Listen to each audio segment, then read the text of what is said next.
যে পাখিটাকে এনে তুমি আমার বুকের মধ্যে পুষে রেখেছিলে।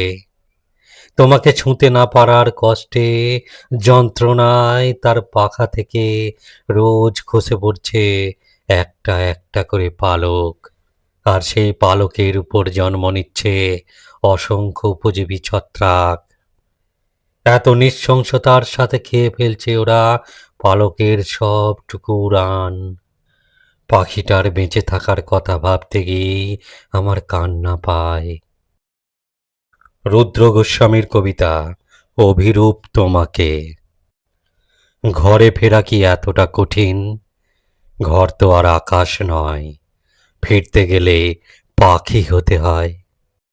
পাখির মতো দুটো ডানা থাকতে হয়, পায়ে হেঁটে এত দূরেও যাওয়া যায় অভিরূপ, যেখান থেকে ফিরতে গেলে আকাশ পেরুতে হয়। শূন্য অপেক্ষাও একটা খাঁ খাঁ নক্ষত্রের তাপ থাকে অভিরূপ।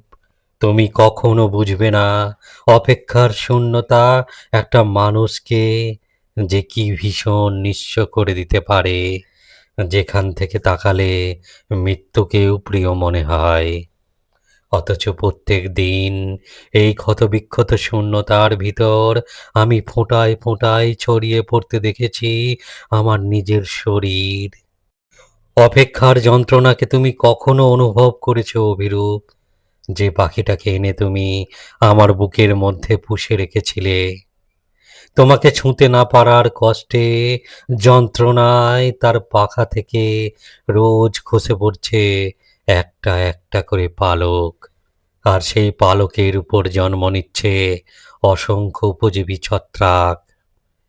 এত নৃশংসতার সাথে খেয়ে ফেলছে ওরা পালকের সবটুকু উড়ান। পাখিটার বেঁচে থাকার কথা ভাবতে গিয়েই আমার কান্না পায়। যে চোখে জলের ফোঁটা দেখলে স্বর্ণ মুদ্রা বলে রুমালে করিয়ে নিতে, সেই চোখের এ প্রান্ত থেকে ও প্রান্ত এখন অশ্বমেধের ঘোড়ার মতো দাপিয়ে বেড়ায় ১৩টা নদী।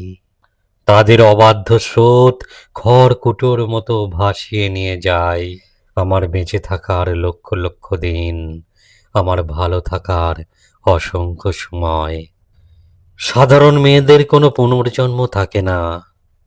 অপেক্ষার জীবাশ্ম বয়ে বয়ে যে ভালোবাসা আজ আমার রক্ত প্রবাল, আমি কিছুতেই তাকে মৃত্যুর হাতে তুলে দিতে পারবো না অভিরূপ। আমি বাঁচব অভিরূপ, মৃত্যুর পাঁজরে আমি বাঁচব তুমি যতদিন বেঁচে আছো।